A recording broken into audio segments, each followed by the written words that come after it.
Үтө күнінен күнді бүгінгі жорок яһа кыттылақтара. Эхияқаға уһук қоту ырақ анабырттан ити истин әғадда болуқтун.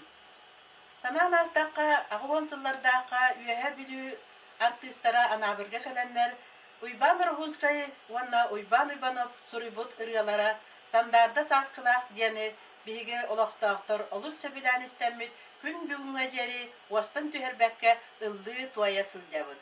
Истин ол ыраны әйяқаға аныбыд.